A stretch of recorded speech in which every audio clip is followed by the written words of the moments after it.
It's odd how the good guys sure do love to attack hospitals, UN shelters, schools, and various other places that should be off limits. And they love to try to use the claims that, oh, the building is being used by Hamas, so we're legally allowed to bomb the place and kill everybody inside. The hum of drones sending an early morning message to Al-Shifa. Israel's latest operation bringing horrors to the House of Healing. There is no obligation for the patients and the medical staff to evacuate the hospital. That message doesn't seem to have reached the ground, where Israeli troops have reportedly stormed the facility, ordering its occupants to flee. Those still inside say sustained gunfire is threatening their lives and turning a critical situation catastrophic. And it's not like a lot of the IDF members truly care. I mean, they're willing to dress up as civilians and kill injured people inside hospitals.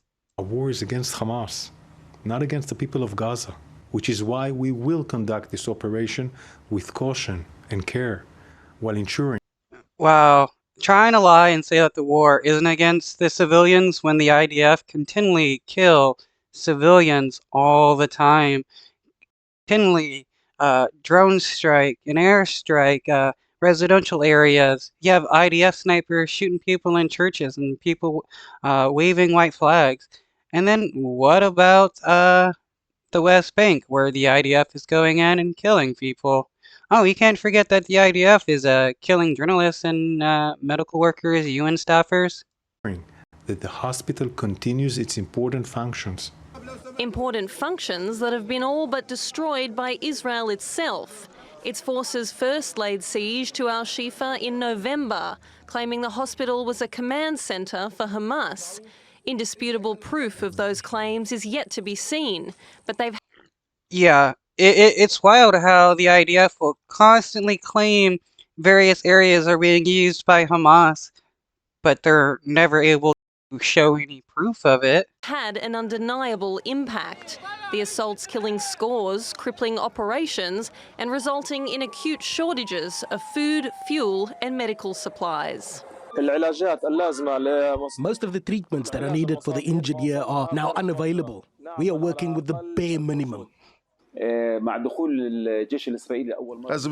Why doesn't, I mean, if the Israeli government truly believed its own lies, it would actually at least attempt to, give medical treatment stuff to some of these people to make it seem like they're not actually trying to massacre innocent civilians. But the Israeli government also does everything in its power to prevent any aid from coming in to Gaza so that people have no resources.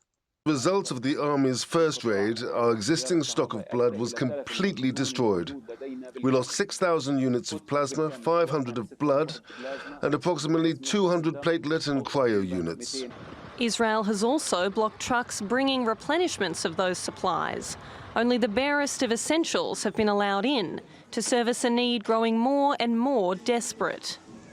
And that's because the Israeli government thinks they get to dictate how much aid gets into Gaza. And they believe that just under the bare minimum is what these people deserve.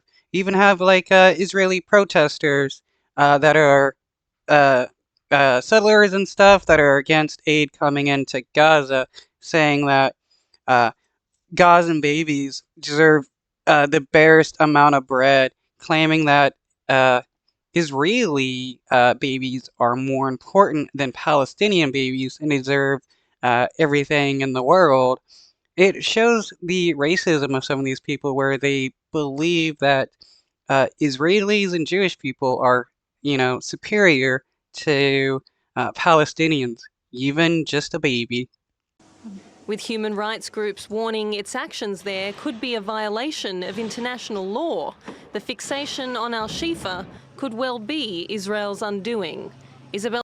I mean, it's not like the Israeli government cares about international law, because if they did, there wouldn't be 140 plus settlements in the West with over 700,000 Israelis killing people and stealing land, as well as the Israeli government wouldn't be seeking to expand the settlements in the West Bank. Uh, if you didn't know, the West Bank isn't controlled by Hamas, it's controlled by the Palestinian Authority, a government that seeks a two-state solution.